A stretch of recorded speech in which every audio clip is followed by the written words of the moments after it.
Metrópole FM. A partir de agora, você vai viajar com Lara Kertz no Metrópole Turismo. Viaje com o Metrópole Turismo pelas ondas do rádio. O turismo agora levado a sério. Metrópole Turismo, portão de embarque 101,3. E boa viagem. Agora são 10h06, aniversariante de hoje, Nardelli Gomes, bom dia. Bom dia, Cláudio Sacramento, bom dia para todos. Sim, são 10h06 e hoje, quarta-feira, dia 23 de junho, que dia bonito. Hoje o sol nasceu. O sol nasceu, até o sol saiu. Hoje, excepcionalmente, estou aqui no Metrópole Turismo, desejando a todos um bom dia. Vocês que são aí os ouvintes do turismo e que aguardavam a entrada de Lara Kertz no ar. Hoje, excepcionalmente, ela não vai fazer o programa. Hoje eu estou aqui com vocês. Espero que vocês não me deixem só.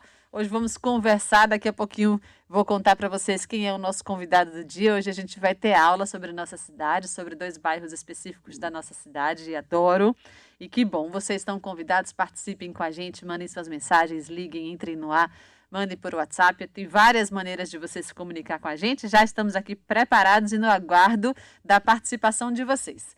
Cláudio Sacramento, bom dia. Bom dia, Nardelli Gomes. Bom dia. Como vai de São João?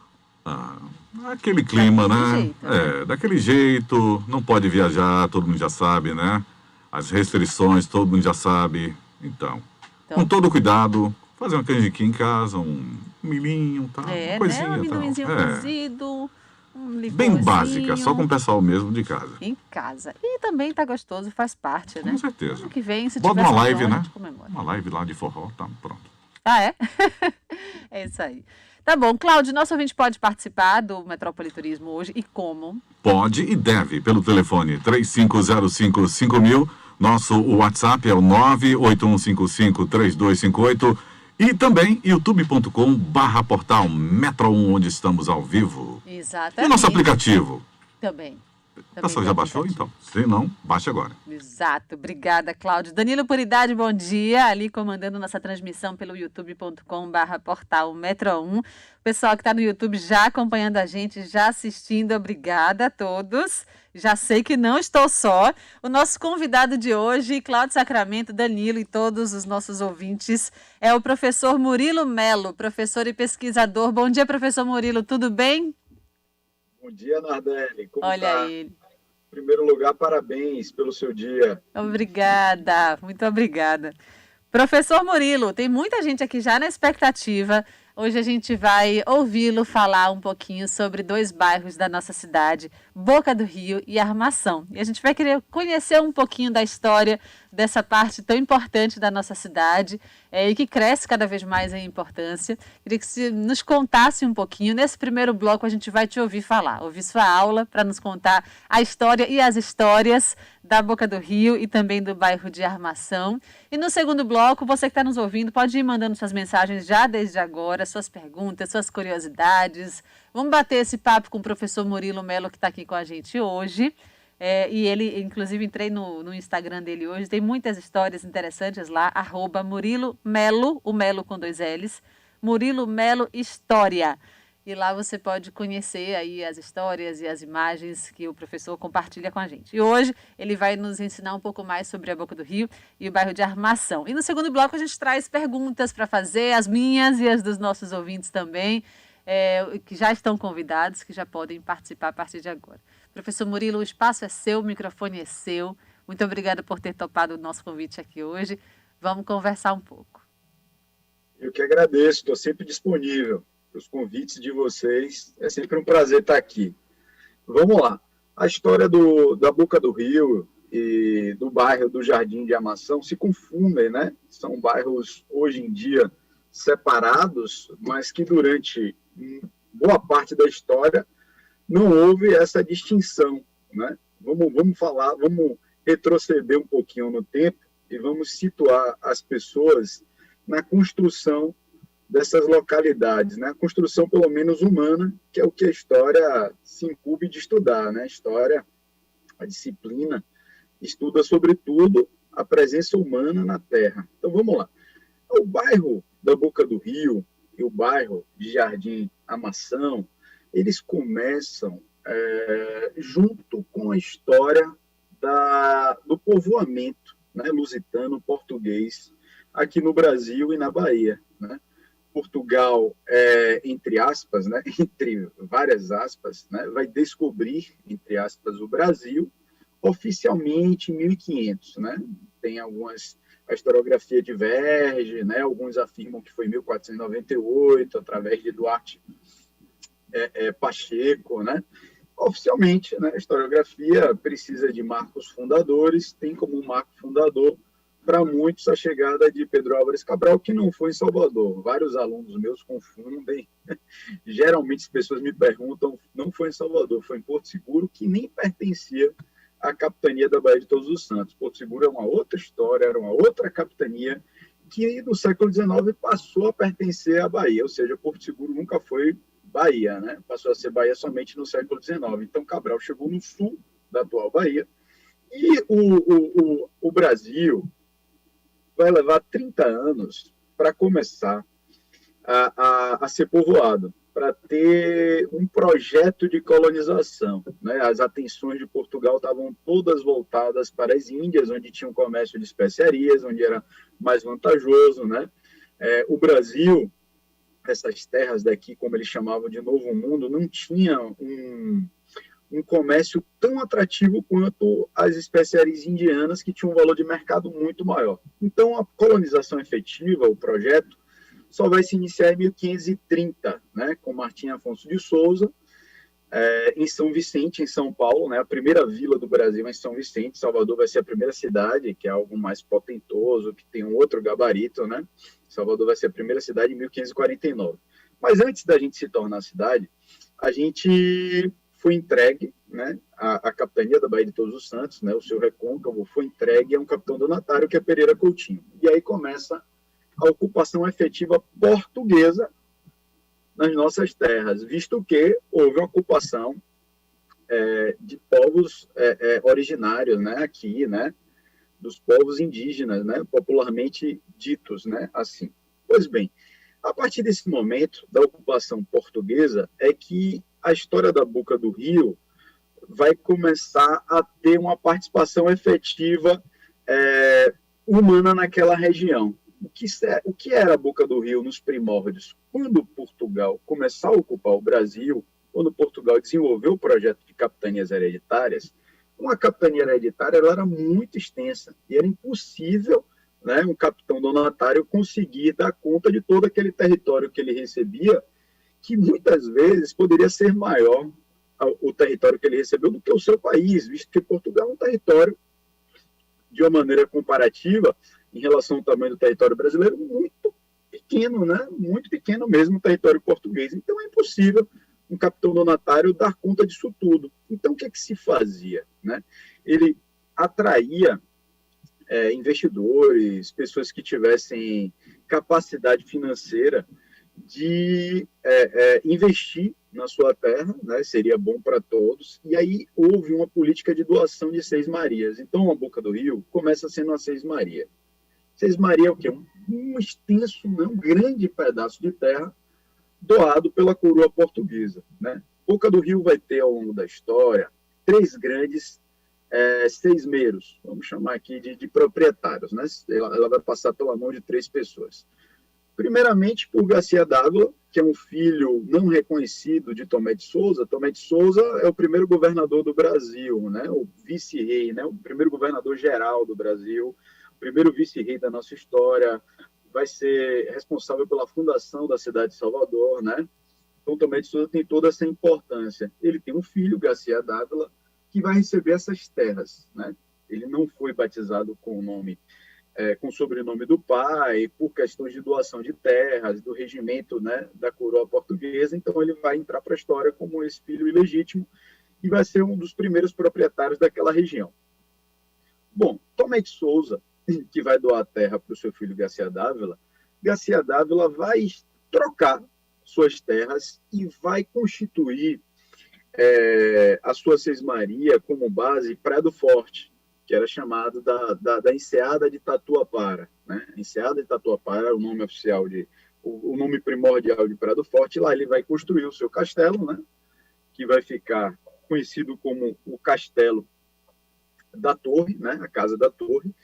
E ali ele vai estender a criação de gado e o seu território vai se dar de Itapuã até Praia do Forte, né? Com a criação de gado, isso vai se estender pelo sertão e o gado dele vai procurar rios, lugares mais disponíveis e adaptados para a criação de gado, e o sertão é dentro do Nordeste, né? O gado dele vai ser tocado até próximo ao Maranhão, próximo ao Piauí, né? Próximo ao Ceará, Pernambuco. Imagine o tamanho dessa terra de Garcia Dávila.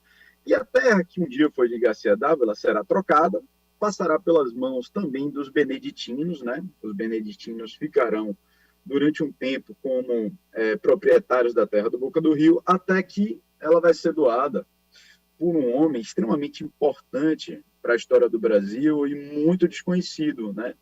Que é Dom Antônio Ataíde. Dom Antônio Ataíde era um cara de muito poder, de muitas posses, né?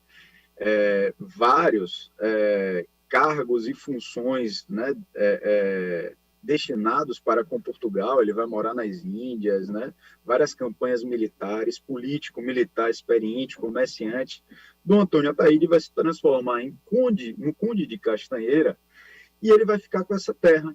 Ele não vai trocar como os beneditinos trocaram, como Garcia Dávila trocou, e ele vai ser o grande proprietário dessa região de Jardim Amação, da Boca do Rio, e de toda aquela região ali, né, adjacente, né, hoje Jardim dos Namorados, enfim. Então, o Conde de Castanheira se constitui como um grande proprietário de todo esse sítio que a gente está aqui falando hoje, né? Era um homem extremamente poderoso. Ele era primo de Tomé de Souza, que é o nosso primeiro vice-rei, né? O nosso primeiro governador-geral. Era um homem, como eu já falei aqui, destaquei, de várias funções políticas. E essa terra vai permanecer na mão da casa dos Castanheiras, né? Na família dele, na família Ataíde, por longos anos, até que uma das suas descendentes, né? A Condessa de Lumiares, vai se casar com Manuel Cunha Menezes. Manuel Cunha Menezes vem de Portugal solteiro, né? Vai assumir como governador da Bahia e vai contrair matrimônio com a Condessa de Lumiares. A Condessa de Lumiares, por ser descendente de Castanheira, ela automaticamente, né, as terras serão cedidas para Cunha Menezes, que aí a propriedade da Boca do Rio vai ganhar um outro caráter. Cunha Menezes vai, na sua morte, vai passar as terras para o seu filho, né, Manuel Inácio Cunha Menezes, que é o Visconde do Rio Vermelho, e aí aquela terra vai começar a ter um caráter mais comercial. A Boca do Rio vai começar a ter um caráter mais comercial com o Visconde do Rio Vermelho, que vai estabelecer na região a pesca da baleia. A pesca da baleia era muito difundida nesse litoral da gente, principalmente entre Itapuã até a Praia da Pituba, né? E a gente vai construir ao longo do tempo várias armações, daí deriva o nome do bairro hoje, né? Tão emergente, tão crescendo, né? Que está a especulação imobiliária se desenvolvendo, né? Se valorizando, que é o bairro de Jardim Armação. Daí vem o nome Armação. Ali existiram várias armações, né? Que era a presença humana naquele território, se dava sobretudo por pescadores. Então, o Visconde do Rio Vermelho, descendente, por um lado, do Conde de Castanheira e descendente, por outro, da Condessa, né, de Lumiares, vai iniciar essa exploração mais comercial da baleia. Ele vai estabelecer a sua propriedade no antigo aeroclube, né? O aeroclube que eu digo não é o aeroclube Plaza Show, né? O aeroclube é a escola de aviação, né? A escola de teco que existia na região.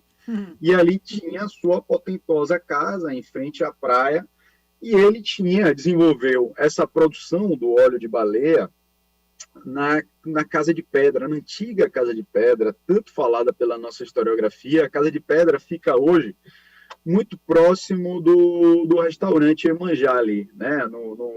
acho que não deve existir hoje, o Tropicana ali do lado, né? Tinha um barzinho, uma danceteria chamada Tropicana ali, era a casa de pedra onde era beneficiado esse azeite, né?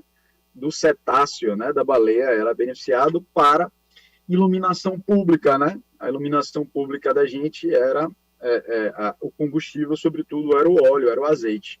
Então, essa é a história inicial da Boca do Rio, essa história interessante. Vamos falar um pouquinho da pesca da baleia, que é uma das razões econômicas de ser da Boca do Rio e dessa orla de Salvador. Bom, a pesca da baleia ela começa em 1600, né? 1600, início do século 17.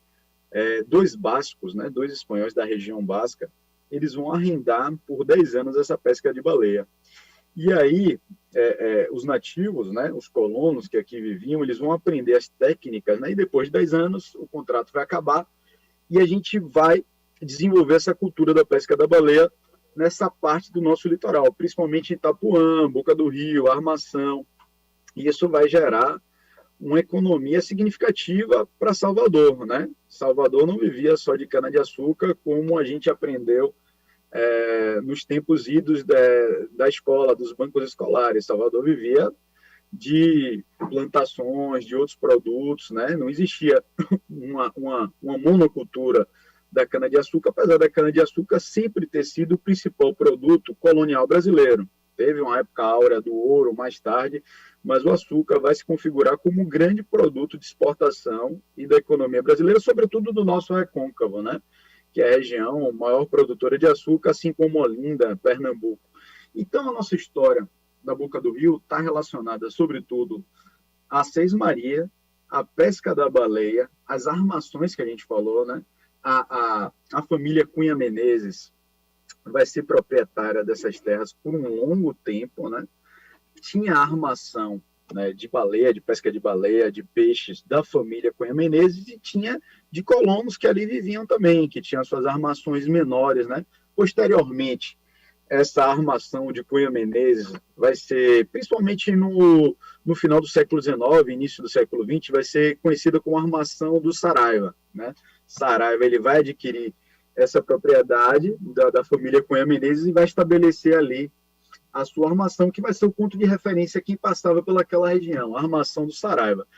Como o Jardim dos Namorados também tinha a sua própria armação de uma outra pessoa, que é a armação do Gregório, né, que é um outro homem que no início do século XX também vai explorar, né? A gente vai ter outras armações na região, a armação do Caxundé, enfim. Essa região que vai pertencer a Cunha Menezes, né, no século XIX, vai ser vendida para a Companhia do Queimado. A Companhia do Queimado é a companhia que explorava o abastecimento de água em Salvador. Vai ficar com a Companhia do Queimado até o início do século XX, quando a prefeitura adquirir essa Companhia do Queimado, o abastecimento de água de Salvador, e vai ter a construção da Bolandeira, né, que hoje pertence à Embasa, né, aquele centro ali da Bolandeira. Tá tudo ok aí com Tá tudo ok.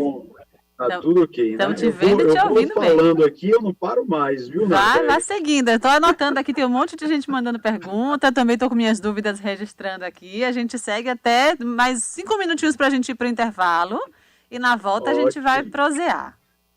Pode ser? Vamos lá. Tá. Então, vamos lá. Tem muita coisa para falar, 1 hora é muito pouco. Eu sempre falo isso com o Lara. Eu falo, Lara... Então é o seguinte, essa região que ao longo do tempo passou por vários proprietários, teve a ocupação de vários tipos sociais, né? Ela, a partir do século XX, ela vai servir de pouso, né, para aeronaves de menor tamanho, né? Os famosos tec-tecos, os monomotores, eles vão começar a decolar e pousar nessa região, e daí vem o nome Aeroclube, né? O Aeroclube vem desse nome muito antes do Aeroclube Plaza Show, que vai ser inaugurado em 1999, né? A gente vai ter uma escola de aviação na região que tem histórias deliciosas, que se tiver tempo eu vou contar sobre moradores. Eu fiz uma pesquisa oral, né? Eu desenvolvo uma pesquisa oral também com antigos moradores da região da Boca do Rio, e eu tenho histórias deliciosas sobre meninos, garotos ainda da região, né, na década de 60, na década de 70, que ficavam maravilhados, iam para lá todos os dias ver aqueles aviões pousando, né, decolando, eles queriam aprender, queriam voar, o sonho de todo garoto, de muitos garotos, né? Então tem histórias deliciosas. Bom, a ocupação efetiva da região da Boca do Rio, antes de um processo que a gente vai falar aqui, né, que é o processo da saída das pessoas da comunidade do Bico de Ferro, da comunidade de Ondina, que irão para a Boca do Rio, antes desse processo, moradores do quilombo do Cabula irão começar a ocupar a região da Boca do Rio no início do século XX. Eles vão desenvolver naquela região a pesca do xarel, sobretudo a pesca do xarel e a pesca do bagre, né? E vão aproveitar, né, os atrativos da flora local, né, da vegetação, e vão construir artesanalmente vassouras de piaçava, que a gente tanto usava. Eu acho que ainda existe essa cultura de usar a vassoura da piaçava. Então, os primeiros registros que a gente tem de uma ocupação efetiva de uma população, de uma camada menos abastada na localidade, é oriundo, sobretudo, do quilombo do Cabula, que existia no Cabula, e vão ser esses pescadores, esses artesãos que vão viver na região.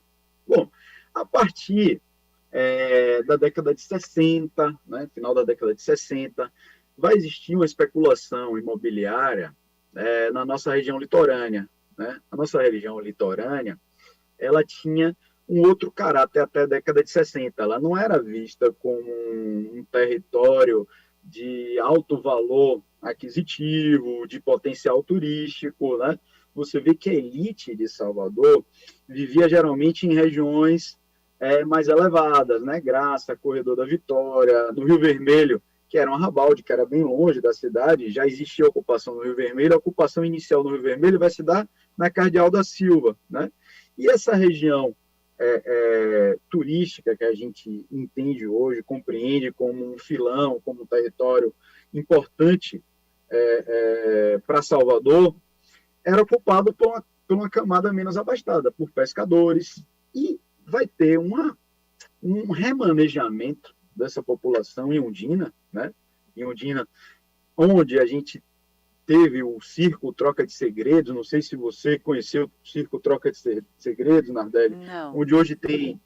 Não conheceu, né? Não. Onde hoje a gente tem o Ondina Party Hotel. Sim. Naquela região ali de Ondina existia uma comunidade que vivia ali, como existia uma comunidade que vivia também no Clube Espanhol, né? O Clube Espanhol vivia uma comunidade também, como vai existir uma comunidade que vivia no Jardim dos Namorados, onde desemboca aquele rio ali do Costa Azul também. Tinha um antigo clube, que existia uma comunidade de pescador que vivia ali, pessoas menos abastadas, que com essa valorização do território, eles vão ser deslocados para a Boca do Rio, que era muito afastado da cidade. Uhum. Como não tinha uma infraestrutura, muitos vão preferir receber suas casas, né, já que houve uma troca na Engomadeira. Muitos vão viver na Engomadeira, que já tinha uma certa estrutura. E aí, a partir da chegada das pessoas que viviam nessas regiões que eu falei, a Boca do Rio começa a ter uma estrutura urbana mais desenvolvida. Aí a prefeitura vai construir a primeira escola, né, na região, em 1969, a Escola Agnello de Brito. A delegacia da Boca do Rio vai ser construída em 1973, né? Em 1979 a gente vai ter a primeira rua asfaltada, que é a Rua da Moenda. A historiografia diverge um pouco em relação à primeira rua asfaltada, né? Muitos consideram aquela rua principal ali do Aeroclube como a primeira rua, mas a primeira rua da Boca do Rio vai ser asfaltada em 1979. Então, a Boca do Rio começa a se modificar no final da década de 60 com esse projeto, né, do poder público que vai ser instalado na região. E a partir da década de 70, a gente vai ver a chegada de muitos veranistas, né? A Boca do Rio vai ser uma casa de veraneio, né? Muitas pessoas sairão do centro da cidade para veranear na Boca do Rio. Vai ter uma presença maciça de artistas, né? A Boca do Rio vai viver o seu esplendor cultural ali com os novos baianos, né? A turma da Tropicália, Caetano, Gil, Baby, né?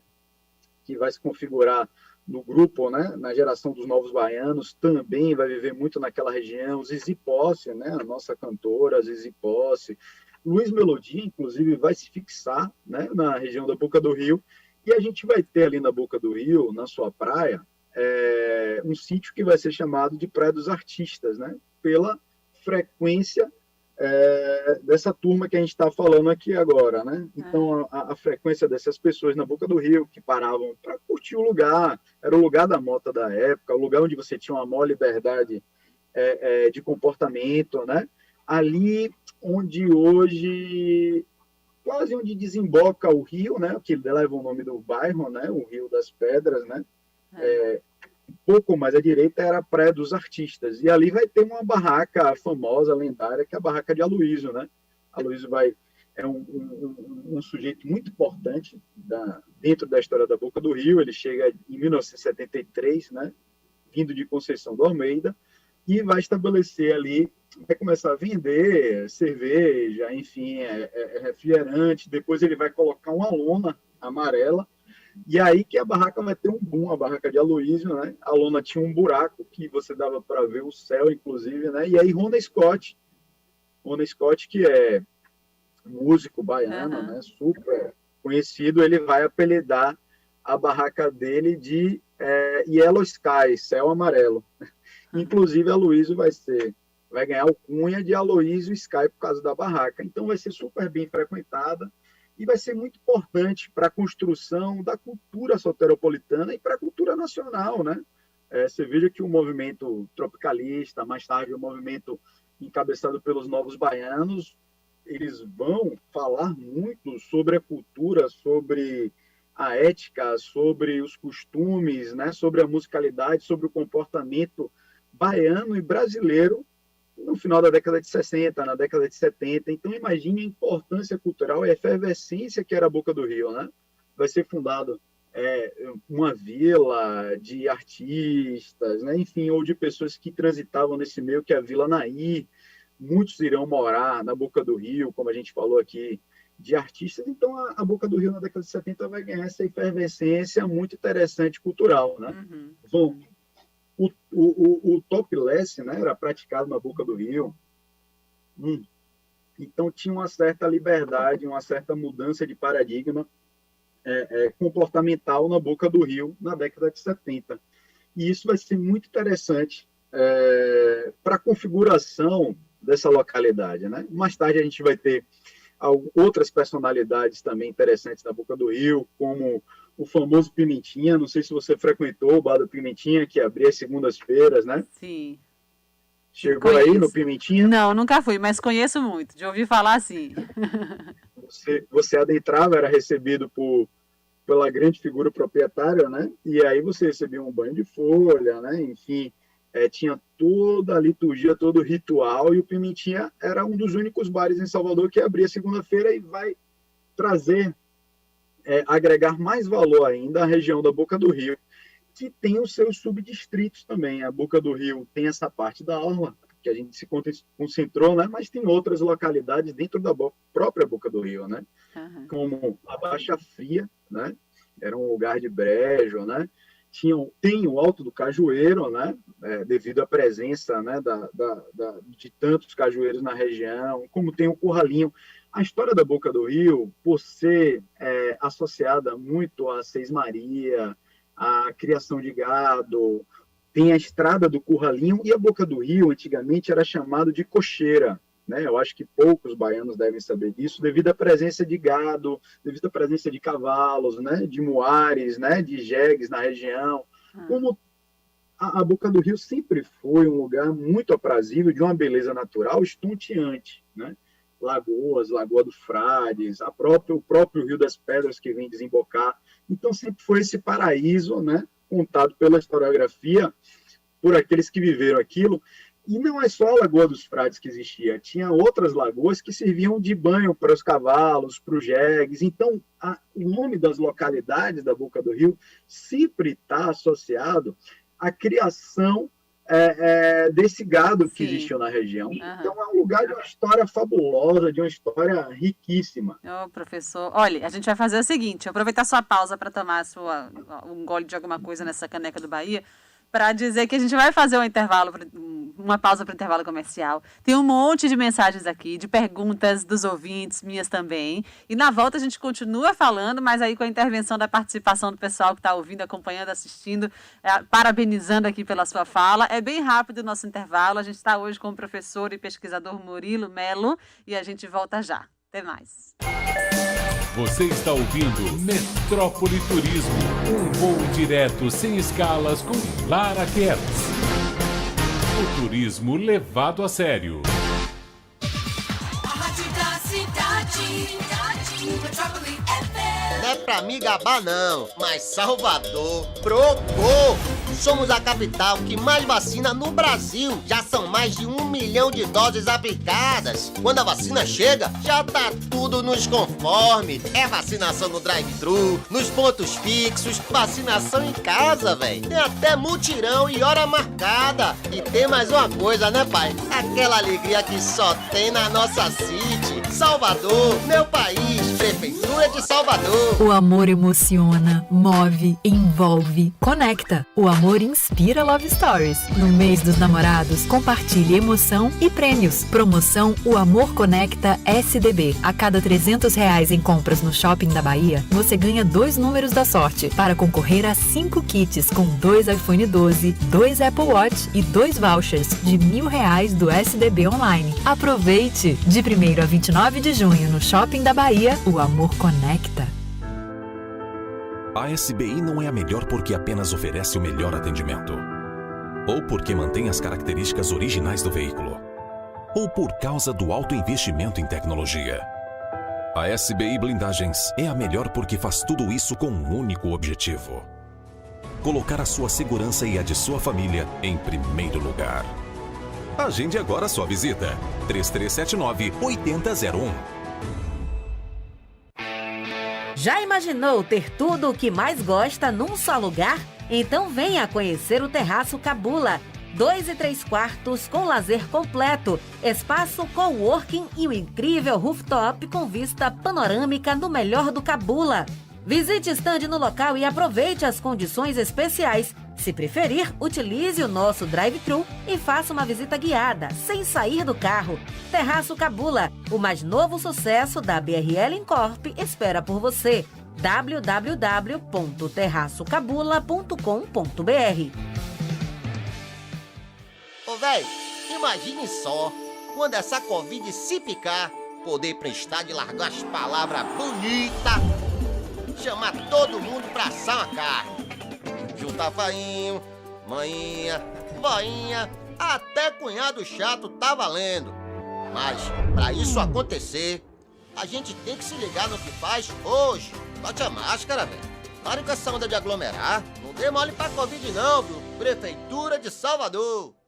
A Rede UniFTC te dá uma mega força para que seu sonho profissional se realize. Seja por vestibular online ou usando sua nota Enem, você tem bolsa de 60% até o fim. E já começa com a primeira mensalidade por R$ 49,90. Não deixe seu futuro parar agora. Agarre essa chance e realize-se, exceto medicina. Consulte regulamento no site. Inscreva-se em vestibular.uniftc.edu.br. Rede UniFTC. Estamos com você pelo seu futuro. Escola tem som, tem vida, tem alma. Ver uma escola fechada é ver futuros trancados. Porque quando uma escola abre as suas portas, ela abre também caminhos. Escola não foi feita para ficar vazia. Vem que a educação tá chamando, vem que é o futuro chegando, vem que a hora é agora, vem que tá tudo pronto, viva a nossa escola. As aulas presenciais estão de volta em Mata. Para garantir a segurança de todos, a Prefeitura reformou todas as escolas da rede municipal, atendendo rigorosamente às novas exigências de distanciamento, higiene e saúde. É a melhor educação da região, mais uma vez saindo na frente. Viva a nossa escola! A rádio da cidade. Você está ouvindo Metrópole Turismo, um voo direto sem escalas com Lara Kertz. O turismo levado a sério. 10h40, Nardelli Gomes. Obrigada, Cláudio Sacramento, 10h40. Já estamos de volta com o Metrópole Turismo. Hoje, excepcionalmente, sem Lara Kertz no comando. Ela volta amanhã. Hoje eu estou aqui, Nardelli Gomes, e eu estou tendo a alegria de conversar com o professor Murilo Melo, professor pesquisador que está nos dando uma aula, um show de aula nesta manhã de quarta-feira, de 23 de junho, aqui na Rádio Metrópole. Os elogios são tantos, vou fazer aqui um pacotão, tá, professor Murilo? Para adiantar, porque tem muita gente elogiando sua fala e sua aula hoje. Que aula maravilhosa, diz o seu colega, professor Francisco Gabriel. Orlando Neto, o homem é barril dobrado, sabe muito aí. Teacher Caramelo diz, vamos de aula, maravilha, estamos aqui, seu convidado é muito top. E ela tinha perguntado no início, será que o bairro de Armação tem algo relacionado a relacionamentos? O professor já explicou. Mas tem um ouvinte aqui que pediu para eu explicar melhor. Defina, professor, por favor, exatamente o que eram essas armações. Ele queria que você repetisse um pouquinho só sobre a nomenclatura. Em primeiro lugar, vou agradecer os ouvintes, né? Obrigado aí pela interação. Vocês são a razão de ser disso tudo, né? Sem vocês não tem sentido o programa, não tem sentido a partilha da história, né? Vocês que dão sentido para tudo isso. Obrigado. Bom, Nardelli, armação vem de armação de pesca, né? Da armação de pesca. A gente terminava desenvolvendo casas, redes, construir uma armação, sobretudo para pesca de xarel, né? Sobretudo para pesca de bagre e também de baleia. No Brasil, no litoral brasileiro, a gente tem várias cidades e várias praias que guardam o nome de armação, né? Você vê que Búzios, que é tão famosa, né? Tão disputada, né? Tão bem vista internacionalmente, é a Armação de Búzios, o nome do lugar. A nossa é Jardim Armação, né? E existiram várias armações ao longo do nosso litoral, não somente essas. Olha, Luiz Rocha... desculpa, te interrompi, professor. Não, é isso, eu concluí, Nardelli, concluí. Luiz diz, vamos visitar mais bairros de Salvador, nossa história, nosso tesouro. Boca do Rio Magazine, diz, bom dia, a Boca do Rio tá toda aqui, feliz em ver alguém falando da história da Boca do Rio, normalmente só vemos a história contada a partir do centro da cidade. Aqui, Arturo também está na escuta. Lúcia, bom dia. Apesar do contexto em que estamos, desejo bom São João. Programa pioneiro em bairros nos dias atuais, que está dando conta com competência da história dos bairros. Leonardo Martinez diz aqui, o melhor historiador da Bahia. Fez muitos elogios também. Léo. Suzane, bom dia, parabéns. Trabalhei no restaurante Iemanjá e sempre visitava o comércio da Boca do Rio. Tem de tudo por lá. Teve um outro ouvinte aqui que mandou pelo WhatsApp e disse que aprendeu a dirigir no antigo Aeroclube. Era comum? Era comum. Ainda é, Nardelli. O antigo Aeroclube, né, que foi casa de Cunha Menezes, né, que foi propriedade do Conde de Castanheira, que serviu para tantas coisas ao longo do tempo, serviu também para muitos soteropolitanos aprenderem a dirigir, e ainda tem uma parte dele que existem escolas, né, de direção, se você passar atento ali no finalzinho dele ainda tem. Mas antigamente se aprendia a dirigir em todo aquele centro ali do Aeroclube, né? Invariavelmente a gente via.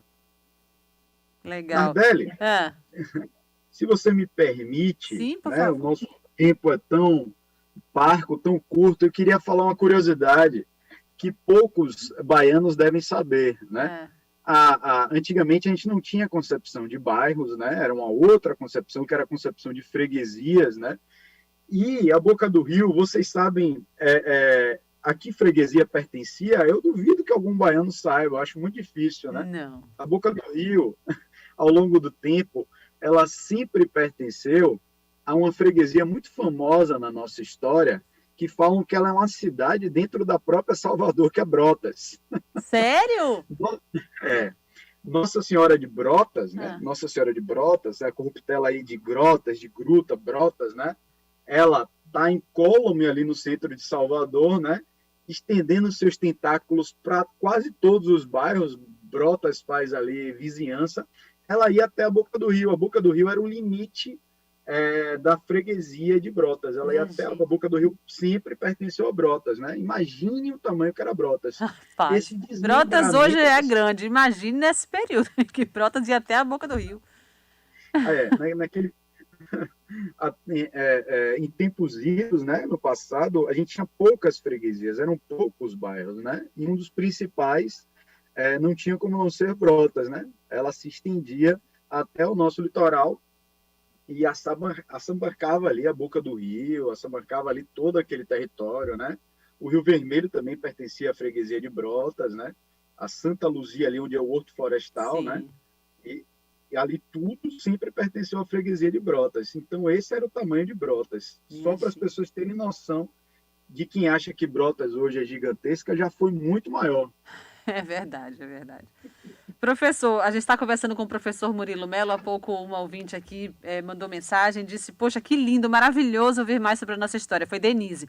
Parabéns. Ele tem Instagram, outra rede social, contato, qual o nome? Acabei de ligar o rádio. Feliz São João para todos. Saúde, se cuidem. Professor Murilo Melo, e o Instagram dele é @Murilo Melo, o Melo com 2 L's, Murilo Melo História. História ou histórias? História. História no singular. Pronto, Murilo Melo História. Tem um ouvinte nosso aqui, professor, ele pergunta em que década houve uma ocupação maior da Boca do Rio. Você já explicou mais ou menos isso no primeiro bloco, e eu me lembro de uma curiosidade. Mário Kertes nos conta que quando ele era criança, ele morava na Barra Avenida e ia veranear em Amaralina. Ele falou assim, imagina. Meu Deus do céu, imagina, veranear em Amaralina. E você falou um pouco aí sobre os veranistas também, já um pouco mais à frente, ali na Boca do Rio, em Jardim Armação. Se puder fazer um rápido resumo sobre uma informação mesmo sobre quando houve uma ocupação maior da Boca do Rio para moradores, para comércio, para se tornar uma parte viva do funcionamento da cidade. Pois bem, é interessante essa história que o Mário traz aí, né? A Amaralina era, de certa forma, o fim de linha da cidade, né? Que acabava a cidade, né? Cidade, entre aspas, né? E a Pituba era uma grande fazenda, né? Essa região da Pituba, da Boca do Rio e as Umbaranas, não sei se vocês conhecem Umbaranas, que é ali em Amaralina, entre Amaralina ainda tem a Rua dos Umbaranas, era uma grande fazenda, eram 3 grandes fazendas. Então a Pituba vai ter todo um projeto, né? De ocupação, vão se estudar Pituba, né? As grandes empresas imobiliárias vão dividir os terrenos, mas isso é uma história para um outro bate-papo, para um outro momento, para uma outra quarta Pituba. Vamos falar um pouquinho da Boca do Rio. A Boca do Rio, a ocupação efetiva da Boca do Rio vai se dar, sobretudo, na década de 60, com essa mudança de concepção do litoral baiano. O litoral baiano agora vai ser destinado à prática de esportes, ao banho de mar, à especulação imobiliária, ao turismo. Vai ser visto agora como um grande filão atrativo para a nossa cidade, né? Como gerador de impostos, né? Enfim, uma atração de turistas, e aí vai ter vai ser relocado as populações de pescadores, né? De artesãos que viviam por todo o nosso litoral, sobretudo em Ondina, né? Em Ondina se vivia muitos pescadores, na Pituba, né? No Jardim dos Namorados se viviam muitos pescadores também, e no antigo clube que a gente tinha no Costa Azul. E aí vai ter uma política do Estado de relocar essas pessoas para a Boca do Rio e criar uma infraestrutura que não existia na Boca do Rio. A Boca do Rio era extremamente longe do centro, né? As pessoas tinham que andar até a única pista que levava a Boca do Rio, né? Ao centro da cidade, onde a maioria das pessoas trabalhavam, que era ali em frente ao Aeroclube, né? Então a Boca do Rio era algo muito afastado. Narbeli, se você me permite, eu posso falar um pouco da relação da Boca do Rio com o processo escravagista? Esse horário é seu, professor. Fique à vontade. Obrigado, Narbeli, obrigado. Vamos lá. A Boca do Rio, a partir, sobretudo, da década de 30 do século XIX, e principalmente a partir de 1850, gente, que está ouvindo a gente aí, o que é que vai acontecer em 1850? Em 1850, a gente vai assinar a Lei Eusébio de Queiroz. Eusébio de Queiroz é a lei que proíbe o tráfico negreiro. Vai ser proibido o tráfico negreiro. Então, os proprietários rurais, né, os senhores de engenho da Bahia, eles vão continuar a trazer escravizados de África, só que agora de uma maneira clandestina, né? Isso vai diminuir efetivamente a chegada, né, desses escravizados, mas alguns vão ter a coragem de ludibriar as leis e vão continuar trazendo escravizados. Não mais pelo porto principal da cidade de Salvador, porque ali vai ter uma fiscalização maior do poder público do Estado. Eles agora vão trazer os escravizados num lugar afastado da cidade, né, longe desse policiamento do Estado, e eles vão chegar, sobretudo, na região da Boca do Rio, né, nessa propriedade que eu falei de Cunha Menezes, que ele tinha uma propriedade no antigo Aeroclube, e ali no Jardim dos Namorados, era popularmente chamado de Praia do Chega Nego. Sim. Era Praia do Chega Nego, onde vão chegar esses escravizados, né, não escravos, esses escravizados, a partir de 1850, sobretudo. E ali naquela casa de pedra, onde eu falei que tinha um beneficiamento do óleo de baleia, vários escravizados vão ser colocados à venda naquela região ou próximo à casa, né, a sede da fazenda de Cunha Menezes. Então, a Boca do Rio tem esse passado aí ligado a essa questão escravagista na nossa história, sobretudo a partir de 1850. Sobretudo a partir de 1850, quando esse tráfico negreiro vai ser proibido, certo? Entendi, perfeito. Olha, temos aí mais 2 minutinhos, só para terminar aqui de ler as mensagens dos nossos ouvintes. O tempo passa, voa, que a gente nem percebe, não dá para quem quer. Lúcia diz, no século passado, o grande professor Cid Teixeira foi quem levou a história da Bahia para o rádio, e elogiando aqui sua fala hoje aqui com a gente. Luiz, já respondi a pergunta de Luiz. Eita, meu Deus do céu, muitas histórias, rapaz, diz Boca do Rio Magazine. Laura Aide, que riqueza. Mouth of the River, adoro, diz Laura Aide também. Jogue Duro Murilão, diz MP Varjão. Sucesso de público, viu? Turma boa, turma boa. Quero mandar um abraço, um beijo para todos aí. Obrigado pelo carinho. Tem mais ainda. Ana Rita, bom dia. Pergunta se Lara já está comemorando o aniversário dela. Feliz aniversário para ela, é sexta-feira. Não sei se ela vai estar aqui sexta-feira não, viu? Dia de aniversário dela, mas enfim. Professor Murilo, que riqueza, diz Suzane, nosso ouvinte. Laura diz, antes a gente diria, esse menino é uma enciclopédia. Hoje só nos resta dizer, é o próprio Google. Adoro essa aula, perdi o primeiro horário. Tem mais ainda. Sheila, quem tem professor Murilo como mestre fica sendo conhecedor de histórias fantásticas da Bahia, do Brasil e do mundo. Pimentinha era show, diz Laura Aide. Flávia, bom dia a todos. Ótima entrevista, estou adorando. Moro na Boca do Rio, na rua Hélio Machado. O professor saberia dizer quem foi essa pessoa? E aí, professor, vai ficar para a próxima, viu? Próxima oportunidade. Se tiver mais alguma coisa, mais alguma informação, a gente refaz o convite para falar de Boca do Rio de novo. E Sheila ainda diz, Lagoa dos Frades hoje já é Parque dos Dinossauros, esse homem é barril dobrado, diz Orlando. Gente, olha, agradeço as mensagens de todos, a participação e, sobretudo, professor Murilo Melo, muito obrigada pela aula, pelos ensinamentos, pela conversa e por esse horário gostoso que a gente ficou aqui te ouvindo e aprendendo um pouco mais sobre a nossa cidade. Obrigada, professor, bom São João e até a próxima. Nardelli, eu que agradeço o convite, viu? Sempre é um prazer estar aqui, viu? Parabéns, né, pelo seu aniversário, Obrigada. Bom São João também. E eu queria mandar um abraço para todo mundo aí, todo mundo que mandou mensagem, essa energia positiva. Um abraço para todo mundo e obrigado mais uma vez. Maravilha, um bom São João e até a próxima. Obrigada também. Conversamos com o professor Murilo Melo, professor e pesquisador, que nos deu uma aula hoje sobre os bairros da Boca do Rio e Jardim Armação. A gente vai ficando por aqui com o Metrópole Turismo. Daqui a pouquinho, depois do intervalo, tem Jornal da Metrópole no ar. E hoje, na primeira hora do Jornal da Metrópole no ar, aqui, eu, Camille Martinho, Abraão Brito, Danilo Puridade, vocês, nossos ouvintes, a gente vai falar de causos de São João. Você tem alguma história para contar, um perrengue, uma história bonita, um romance, alguma coisa engraçada que aconteceu? Vamos prosear hoje. Hoje é dia de prosa para a gente aqui. A gente vai falar sobre histórias e causos de São João. Daqui a pouquinho, depois do intervalo. Muito obrigada a todos pela audiência no Metrópole Turismo. A gente se encontra daqui a pouquinho. Até já. Você acabou de ouvir Metrópole Turismo. O turismo levado a